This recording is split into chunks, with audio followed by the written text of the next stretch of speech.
Kerala bank Pattanakkad ശാഖ പുതിയ മന്ദിരത്തിലേക്ക് മാറ്റി പ്രവർത്തനം ആരംഭിച്ചു. വയലാർ കവലയ്ക്ക് സമീപം ആരംഭിച്ച ബ്രാഞ്ചിന്റെ ഉദ്ഘാടനം MLA പി പ്രസാദ് നിർവഹിച്ചു. വയലാർ കവല അണ്ടർപാസിന് പടിഞ്ഞാറ് വശം താഴത്തെ നിലയിൽ പ്രവർത്തനം ആരംഭിച്ച ബ്രാഞ്ചിന്റെ ഉദ്ഘാടനം ചേർത്തല MLA പി പ്രസാദ് നിർവഹിച്ചു. കൗണ്ടറിന്റെ ഉദ്ഘാടനം ജില്ലാ പഞ്ചായത്ത് അംഗം സന്ധ്യ ബെന്നി നിർവഹിച്ചു. Pattanakkad block panchayat president CK Rajendran strong റൂമിന്റെയും Pattanakkad panchayat president TT Vikraman safe ലോക്കറിന്റെയും ഉദ്ഘാടനവും നിർവഹിച്ചു. കേരള ബാങ്ക് ഭരണസമിതി അംഗം P ഗാനകുമാർ അധ്യക്ഷത വഹിച്ച ചടങ്ങിൽ regional general manager Latha Pillai, Pattanakkad block panchayat അംഗം JA Jayakrishnan, ward member TD Pramod Kumar, TS Raghuvaran, CPI Cherthala മണ്ഡലം secretary K Umayakshan, branch manager G Babu തുടങ്ങിയവർ സംസാരിച്ചു.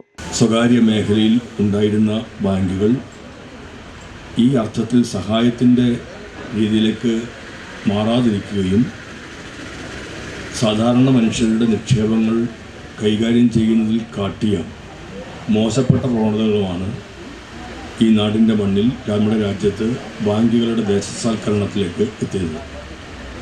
നിരവധിയായ ബാങ്കുകൾ ദേശസാൽക്കരിക്കപ്പെട്ടപ്പോൾ നമ്മുടെ രാജ്യം ലോകത്തിന് തന്നെ മാതൃകയാകാവുന്ന ഒരു പുത്തൻ രീതിയെ കാഴ്ചവെക്കുകയായിരുന്നു.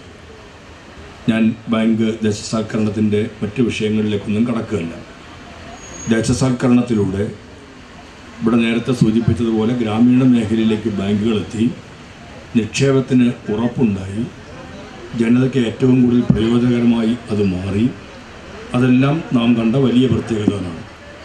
പുത്തൻ സാമ്പത്തിക നയങ്ങളുടെയും മറ്റും ഭാഗമായി ഇന്ന് പുറമേ നിന്നുള്ള ബാങ്കുകൾ പോലും നമ്മുടെ നാട്ടിലേക്ക് എത്തുന്ന സാഹചര്യമുണ്ടായി.